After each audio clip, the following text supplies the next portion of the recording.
bem-vindos. Por favor, meus convidados. Deixa a Leonor aqui, por favor. Leonor. Obrigada. Está tudo bem? Muito bem-vindos. É um gosto estar aqui num dia particularmente importante para um debate como este. E neste painel, que foi agora muito bem apresentado pelo Paulo Ferreira, porque hoje, precisamente hoje, e não é de propósito, a Catarina seguramente não marcou esta data a pensar nisso, mas hoje entrou em vigor um novo Código Laboral. E vem mesmo a propósito do que vamos aqui discutir neste painel, que é a transformação, a preparação das empresas para a automação e o que é que está a ser feito. E, portanto, eu não posso deixar de começar esta nossa conversa desafiando o António Saraiva a partilhar connosco, afinal, se esta nova revisão do Código Laboral, que entra mesmo hoje em vigor, se traz alguma coisa de novo para as empresas, para a sua preparação, face aos desafios que se colocam. António. Obrigado, António. Bom dia a todos. Enfim, em relação à requalificação tão necessária dos recursos humanos em Portugal, dir-te, António, que não traz novidade, até porque o Código de Trabalho, que agora é revisto, não teve, embora com o acordo das confederações patronais que o subscreveram, não era uma prioridade para as confederações patronais, não era uma prioridade para as empresas. Prioridade para as empresas era uma estabilidade dessas mesmas relações de trabalho, a par de estabilidade fiscal, regulativa, etc., que essa sim é o esses são os grandes objetivos que nós desejávamos. Aceitámos esta revisão porque o Governo, de uma forma, diria, fundamentalista, em dois instrumentos, o terminar o banco de horas individual e o combate à precariedade, segundo eles diziam, do trabalho, quis alterar as leis laborais. Dois instrumentos que não faziam falta nenhuma serem alterados, muito rapidamente, porque a flexibilidade laboral hoje, em qualquer organização, em qualquer setor de atividade, exige essa mobilidade, esse banco de horas partilhado, e são os próprios trabalhadores que o dizem e, em alguns casos, o exigem, e não as entidades patronais, ao contrário do que os sindicatos dizem. E depois a precariedade é o seu primeiro-ministro que agora em campanha, enquanto secretário-geral do Partido Socialista, nos vem repetindo até a exaustão que 92% dos novos contratos são contratos sem termo. Sim. Por isso, o combate à precariedade, a própria economia resolveu o problema ou está a resolvê-lo. Dito isto, não era prioritário. Prioritário, porque é um dos grandes desafios que temos na economia portuguesa, é esta transição para a sociedade digital, onde a qualificação e a requalificação dos recursos humanos são fator determinante para que Portugal possa vencer, no quadro da competitividade global, esta batalha. É uma aposta que as empresas, o Governo, o país têm que fazer, e por isso esta triangulação virtuosa entre políticas públicas, políticas privadas e vontade dos próprios trabalhadores na necessidade que têm de ter novas competências para este novo paradigma do que é o local de trabalho, a morfologia diferente dos locais de trabalho, pela digitalização, pela transformação que vão sofrer. Dir-te, António, que 50% da atual composição dos postos de trabalho vão ser alterados. Vamos perder, se nada for feito, qualquer coisa no estudo que a CIP apresentou recentemente, cerca de 1 milhão de postos de trabalho. Por outro lado, também dizemos que se alguma coisa for feita, e tem que ser feito, vamos compensar essa perda com a criação de novos postos de trabalho e o saldo será positivo. É um desafio que temos pela frente, a juntar a 3 outros desafios, que não vêm aqui hoje à ordem do dia, como é a demografia, como é o problema da competitividade e do aumento da produtividade, mas enfim, focalizemos na requalificação. Também impacto nessa dimensão. Daniel, vamos aos números. A Nova e a McKinsey fizeram um estudo, eu creio que mesmo o primeiro, sobre o impacto da automação na indústria e nas empresas portuguesas. Quero traçar-nos aqui 3 ou 4 pontos relevantes para abrir a discussão. Muito bem. António, prazer estar aqui a falar de um tema que eu acho que é o tema do qual nós devemos estar a falar. Nós temos num país em que vivemos as coisas, e é normal, uma democracia, o curto prazo conta sempre demais, mas é importante que não percamos a mão daquilo que daqui a 10 anos vai afetar o país. E foi nesse contexto que nós, usando uma metodologia que ainda por cima tem a vantagem de ser comparável internacionalmente, trabalhámos com a McKinsey, a pedido da CIP, para perceber o que é que toda esta transformação tecnológica implicaria para o mercado de trabalho em Portugal no horizonte de 2030. Portanto, daqui a 10 anos, daqui a 2 ciclos e meio eleitorais. É já a seguir. É já a seguir, mas são 2 ciclos e meio eleitorais. Portanto, não é nada a seguir. E eu acho que aqui é preciso ter noção disto, das diferenças de timings em que estas coisas são feitas, e nós, como país, pormos pressão para que pensemos a 10 anos. Bom, mas vamos aos números, que são os números do estudo que nós fizemos. Portugal é um país onde há uma particularmente afetado porque o tipo de tarefas que as nossas pessoas fazem são tarefas com muita potencial de automação. Para nós, 50% das tarefas que os portugueses fazem têm um enorme potencial de automação de acordo com aquilo que nós vemos que são as tecnologias. E isto dá, no cenário central, cerca de 1,1 milhões de postos de trabalho a poderem desaparecer entre agora e 2030. Nós temos uma população de trabalhadores de cerca de 4,35% de milhões de trabalhadores, portanto isto são cerca de 25% dos postos de trabalho que hoje existem que podem não existir em 2030. Vão mudar, pelo menos. Okay? Postos de trabalho, calma, que não existem, não é perdas de emprego, é postos de trabalho que neste momento existem e que podem deixar de existir, ter racionalidade económica para existirem. Okay? Há um potencial de criação de emprego que oscila entre 0,5 milhão e 1,1 milhões e que, portanto, no cenário positivo, significa que podem desaparecer 1,1 milhões de postos de trabalho, mas podem ser criados outros 1,1 milhões de postos de trabalho, o que dá aqui um potencial de neutralidade. A questão é que, mesmo neste cenário, em que nós vamos criar tantos postos de trabalho como aqueles que vão desaparecer, é necessário uma requalificação das pessoas para estes novos postos de trabalho, é necessário requalificar 700 mil trabalhadores. Okay? Ou seja, entre os postos de trabalho que vão ser criados e aqueles que vão desaparecer, há pelo menos 700 mil que vão precisar de pessoas que têm competências que são novas e que os trabalhadores atualmente não têm. E isto não tem a ver com empresas desaparecerem. Podem ser dentro da mesma empresa, pode-se fazer desaparecer alguns postos de trabalho e criar outros, mas, portanto, o cenário é 25% da força de trabalho atual a desaparecer, outros 20, um igual número com potencial de aparecer, mas que não vamos poder pegar um trabalhador de um lado e pô-lo no outro. Há pelo menos 700 mil trabalhadores que vão precisar de adquirir competências que são fundamentalmente novas para serem capazes de preencher estas novas necessidades que vão surgir. Isto é um desafio, eu queria deixar aqui, isto é um desafio das organizações, porque cada uma destas empresas vai precisar de fazer desaparecer certos postos de trabalho e de criar postos de trabalho novos, mas pela sua dimensão também é um desafio para a sociedade que exige, eu volto ao ponto que o António referiu, exige absolutamente uma parceria entre o público, o governo, entre o privado, do ponto de vista das empresas, entre toda a indústria da educação e da formação, para ser capaz de fazer isto. Os países estão a olhar para isto, um país como Singapura, por exemplo, nunca faz isto só numa lógica que as empresas vão resolver, nem faz isto numa lógica que é um trabalho das universidades. Faz isto com programas tripartidos entre empresas, associações patronais, Estado e as universidades, para sermos capazes de fazer isto. Podemos, no resto da conversa, ver os detalhes disto, mas é esta parceria que é necessária. Eu, antes de convidar a Leonor a partilhar connosco o que é a experiência da SONAI, sobretudo neste processo, o que é que está a acontecer neste processo, uma das perguntas que nos chegou aqui agora diretamente feita por alguém aqui presente, sobre a disponibilização do estudo da McKinsey e da Nova, creio que está disponível no nosso site. Se não me engano, no site da CIP. Quem quiser consultar pode consultar, obviamente, o futuro do trabalho no site da CIP. Eu gostava de convidar a Leonor a partilhar connosco precisamente isso. Como é que uma organização como a SONAI, falamos da visão digamos, da associação, da confederação, ouvimos os números deste estudo, como é que a SONAI, com a experiência, obviamente com a competência e com a organização que tem, como é que prepara e como é que está a preparar essa transformação? Bem, muito obrigado pelo convite. António, quer dizer, isto é um processo orgânico, está a acontecer, é natural, isto não é de um dia para o outro, as empresas vão se modernizando e vão se adaptando ao mercado de trabalho. Nós podemos pôr isto a começar em 2007, no fundo, foi quando apareceu o primeiro telefone móvel, smartphone, em que as pessoas começaram a ligar ao móvel e ao digital e tudo isso começou a entrar pela nossa casa, pela nossa vida.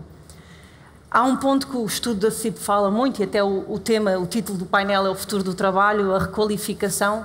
Nós, enquanto empresa, olhamos requalificação e qualificação. Isto é como dizia o Daniel há pouco, é um tema societário, temos todos que endereçar. As pessoas que já estão no mercado de trabalho e as pessoas que também estão a entrar no mercado de trabalho, porque essas competências têm que estar sempre a atualizar. Para nós, como é que nós olhamos para isto? Trabalhamos o planeamento estratégico, não é? O workforce balance. No fundo, como é que trabalhamos as competências que vão ser necessárias. Estamos a dar formação às pessoas em literacia digital, em novos processos, em inteligência artificial, em processos agile e tudo isso. Mas, como dizia, é muito orgânico e é muito natural. Vai surgindo na vida, a memória da empresa é muito importante, Sim. Por isso estamos a requalificar as pessoas, queremos equipas diversificadas e sabemos também, como temos muita atividade de contacto com o consumidor, que este próprio consumidor também nos exige mais a ir nesse caminho. Acho que também há aqui uma grande mais-valia neste processo, que é, atualmente, muitas das funções são de recolher dados e vamos passar a ter cada vez mais funções de análise. Por isso, no fundo, as pessoas estão a ter tarefas de valor acrescentado em que podem tomar mais decisão e mais análise e que aquelas funções que eram repetitivas e redundantes que estão a evoluir para outros sentidos, e é isso que é a nossa grande esperança, e é nisso que temos feito mesmo o esforço, é de termos valor acrescentado aqui nesta nova digitalização dos postos de trabalho e que as pessoas se qualifiquem para tal. Mas no caso do exemplo da Sonai, os trabalhadores em funções que precisam de ser requalificados, como é que esse processo é feito? Através de formação. Desde logo, os trabalhadores estão disponíveis para essa requalificação? Esse é um ponto importante. E aí sim, é um esforço de toda a sociedade, é aquela mobilidade, a capacidade de abertura à inovação, a processos, a adaptar-se a novas realidades. E temos feito isso muito de passar esta cultura para as pessoas que trabalham connosco, a capacidade de se adaptar e de evoluir e de experimentar coisas novas. Essas postos de trabalho, como diria há pouco o Daniel, quer dizer, são postos de trabalho, são funções, as pessoas têm várias tarefas, várias funções no seu posto de trabalho. Sim. E há umas que vão melhorando e vão mudando e vão se adaptando a outras, quer dizer, esta digitalização também cria novas necessidades. Pessoas que poderiam estar numa função mais repetitiva acabam por fazer até mais coisas mais diferentes e isso às vezes até estão a gerir robôs. Por isso há aqui uma evolução grande. Daniel. Deixem-me fazer um comentário e até vou... Mas já agora também acrescento ao seu comentário. O que é que as universidades estão de facto a fazer para preparar não só os que estão a entrar no mercado de trabalho, mas também, sobretudo, aqueles que estão já no mercado de trabalho? Muito bem. É um excelente ponto e vai ligar ao ponto que eu vou ligar. O título da nossa sessão é The Future of Work, The Answer Lies in Requalification. E tem ali o keyword é requalification. Eu gostava de ser um bocadinho mais abrangente e vou pegar no ponto da Leonor. A Leonor disse aqui uma palavra que disse assim, en passant, mas que eu acho que é uma palavra que é fundamental. E falou na palavra cultura. E a resposta a será que as pessoas estão disponíveis que o António levantou foi cultura. Sim. E eu acho que a resposta não é só requalificação. A resposta é transformação. E eu gostava de dizer que eu acho que é isso que temos de ver e isso vai ligar à parte das universidades.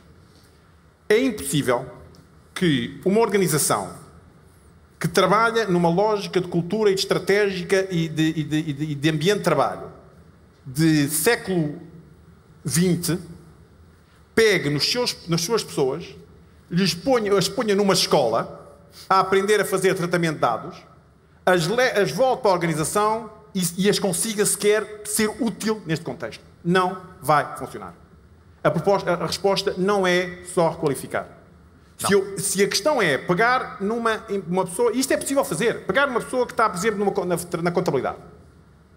E a contabilidade nós sabemos que vai desaparecer. Não é? E pego na contabilidade e ponho-a a fazer um curso de tratamento de dados e vai fazer data science. E entra na organização que funciona com os contabilistas da mesma forma que está a funcionar com os data scientists, esta pessoa ou se vai embora ou não vai ser incapaz de ajudar na organização.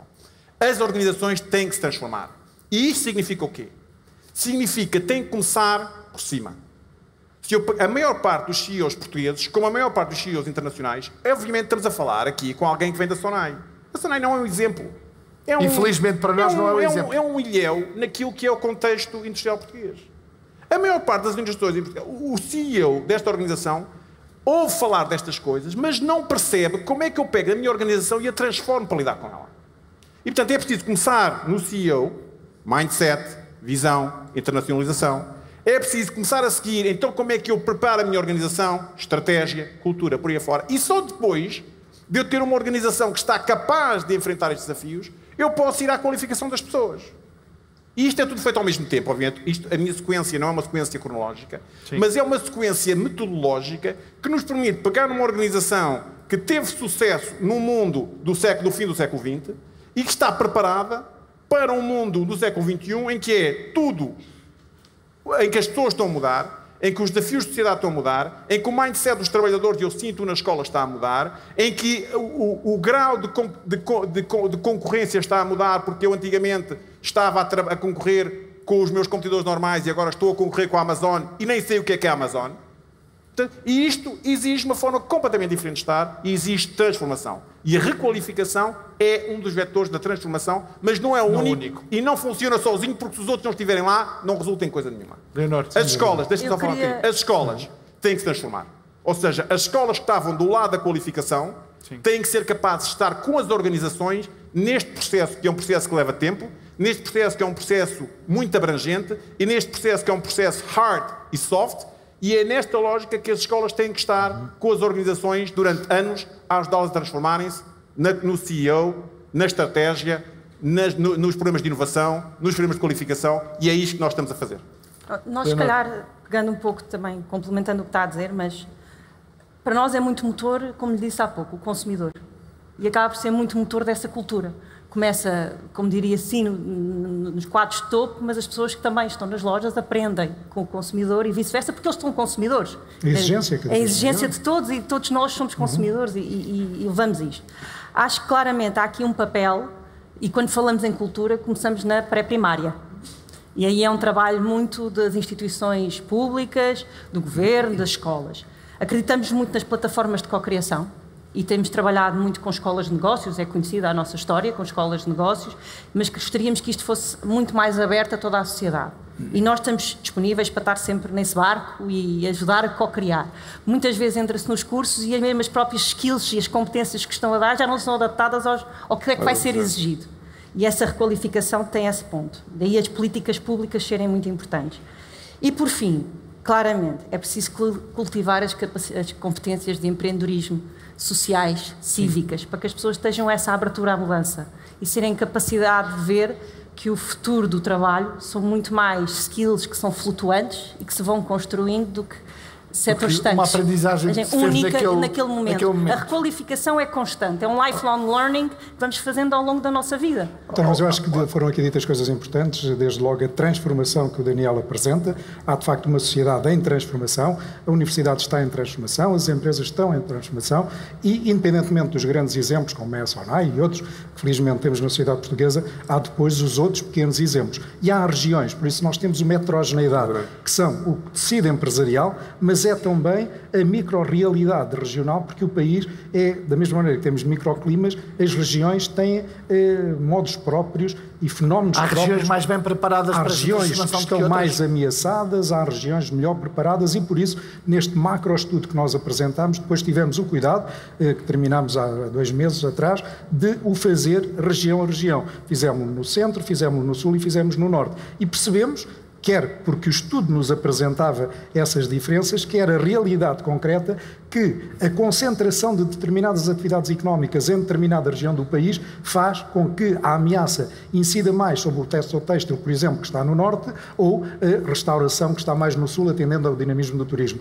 E por isso é esta heterogeneidade empresarial que nos compõe, em que as realidades são diferentes e temos que atalhar, temos que focalizar, ter programas próprios de acordo com a dimensão, a cultura da empresa, porque há ADN da empresa, mas há depois uma micro-realidade que não tem esse mesmo ADN e tem o problema, enfrenta a ameaça, mas há também a região e por isso o estudo tentou responder a este conjunto de aspectos, quer na dimensão da empresa e as suas ameaças, quer na região e a sua especificidade, e por isso o estudo é, permitam-me, de banda larga e vem tentar dar resposta a estes enormes desafios. António, em algumas das perguntas que nos estão a chegar, há diria um traço comum, talvez tenha a ver com cultura, tem a ver com o momento político que estamos a viver, que é, com 2 ciclos eleitorais em meio, como dizia o Daniel, é possível, e com mudanças de perspectiva, chegam novos ministros, o António Saraiva, presidente da CIP há alguns anos, já lidou com vários ministros do trabalho, do emprego, da economia, é possível, digamos, dar consistência à evolução das políticas públicas para que as empresas possam ter uma perspectiva de longo prazo, ou médio prazo, a 10 anos, para esta transformação? António, é necessário, é difícil. A tua resposta, tenho que responder com sinceridade, que a minha experiência leva-me a responder que por cada ministro, mesmo por vezes dentro do mesmo governo, da mesma coloração, muda um ministro e mudam as políticas públicas daquele ministério. Quando o governo é de composição política diferente. Mas, sendo este um desafio nacional, sendo esta uma batalha que o país tem que forçosamente ganhar, é caso para dizer que, independentemente dos ministros ou da coloração dos governos, esta é uma batalha que o país tem que ganhar, tem que enfrentar e tem que ganhar, e tenho sentido, ultimamente, alguma consistência nestas políticas, embora tenha que reconhecer que ainda continua a crescer uma confusão que lamentamos entre o que é educação e os apoios à educação e os apoios à formação profissional, e daí a nossa exigência pelos excelentes centros de formação profissional que temos no país, em todas as associações, desde a metalurgia à têxtil, à calçada, à construção, à elétrica e eletrónica. É com esta rede associativa que deu provas dadas em termos de formação profissional, com algumas escolas profissionais que as empresas, as grandes empresas, a Auto Europa e outras, para não discriminar nenhuma positivamente, temos uma realidade de formação profissional que é preciso desenvolver. As horas de formação obrigatória que passaram com esta revisão que há pouco referias, de 35 para 40 horas, a formação dos empresários, porque esta questão que o Daniel dizia, uma cultura que tem que vir de cima para baixo, há aqui toda uma... E há dois já não ir à educação sentido, em termos escolares. Há dois países, há as grandes empresas como a Sonai e há... Não, mas acho que há uma oportunidade de plataforma, há uma oportunidade de plataforma e de cocriação em conjunto. Nós cada temos vez há mais parcerias com outras empresas, mais pequenas e maiores, a desenvolver mesmo esta requalificação, esta formação. E a Sonai é um exemplo umas disso. Apoiam as outras. Desculpe interromper, Leonor, mas há boas práticas noutros exemplos, mas que depois são decalcados neste. A questão dos fornecedores, o clube dos fornecedores, que a Sonai desenvolveu muito bem, que promoveu o empreendedorismo, levou a que pessoas ousassem, arriscassem, tendo a compra garantida. Há aqui práticas que serviram no clube de fornecedores, mas também podem servir e têm servido no decalcar de boas práticas. Nós temos outros exemplos de trabalhar com outras empresas. Daniel, eu gostava de falar da observação que vai fazer, se nos pudesse também dar alguns dados sobre oportunidades, não no copo meio vazio, mas no copo meio cheio. Onde é que vão surgir as oportunidades? Dois ou três pontos. O primeiro eu acho que as empresas portuguesas podem ser mais arrojadas. Eu acho que nós estamos muito... e é normal, eu acho que as empresas têm muito esta noção de que esta transformação vai-se fazer muito por tirar as pessoas que têm mais qualificações e deixar a reforma e depois trazer talento novo. E eu acho que há um enorme espaço, e há empresas que estão a fazer coisas muito inovadoras, em pagarem pessoas, por exemplo, e a AT&T nesse aspecto tem um programa enorme, que é em pagarem pessoas que realmente vão ficar desqualificadas. A AT&T fez um estudo e percebeu que esperar que as pessoas reformem e contratar talento novo, esta mutação dentro da organização tem um custo enorme. Porque a pessoa que chega não conhece a organização, não conhece a cultura.